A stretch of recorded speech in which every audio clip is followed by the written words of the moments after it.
Following Johnson's resignation, the UK is looking for a new party leader and a new prime minister. And today I will tell you how this election procedure works. So, why does a Tory member become prime minister at all? The Conservative Tories have a clear majority in the British lower house in Parliament. Traditionally, the leader of the majority party in Britain is also prime minister. And that is why, after Boris Johnson, another Tory member will become prime minister, although not entirely uncontested. Because in polls, the Tories are well behind the opposition Labour Party, as an evaluation by the opinion research institute YouGov for the Times shows. How will the new Tory leadership, and thus the new prime minister, be elected? Interested politicians need the backing of 8 Tory MPs to run. So it was in the past, now it's 20. The 358 members of the parliamentary group then vote in several election rounds. The candidates with the fewest votes are eliminated. The circle gets smaller and smaller until there are only 2 names left at the end. The party members then decide by postal vote which of the 2 should lead the party, and this person then also becomes prime minister. The 1992 committee finalized the rules and timeline for the election on Monday night. The hurdles for an application were tightened. The number of mandatory votes of MPs supporting each candidate has been increased, as I said. When nominated, candidates therefore need the support of 20 MPs in order to be admitted to the first ballot. In the first ballot, the candidates then need 30 votes to advance. But when will Britain's new head of government be announced? Voting will continue until there are 2 candidates left, the committee said.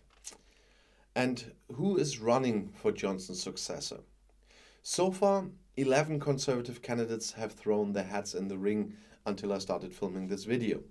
According to betting shops and BBC polls, former Treasury Secretary Rishi Sunak is the big favorite, followed by Acting Trade Secretary Penny Mordaunt and Foreign Secretary Liz Truss, which are ahead of Sunak in other polls. According to the responsible 1922 committee of the Tory parliamentary group, the successor is to be announced on September 5th in 2022. Then the first parliamentary session after the summer break is planned. The Conservative Party is stepping up the pace here. 2 votes will be held in the parliamentary group this week, and then we'll see. But what is happening to Boris Johnson? Johnson wants to remain in office until a successor is elected. In the UK, it's common for the incumbent prime minister to continue to run the business on an interim basis until a successor is found, so-called caretaker prime minister.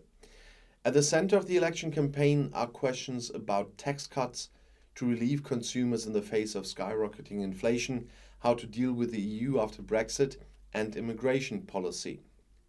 And there were new allegations against incumbent Johnson.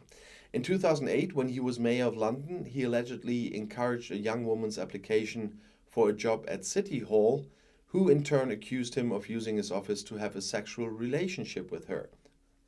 This is suggested by recordings of a conversation between the 2 in 2017, which the Sunday Times published.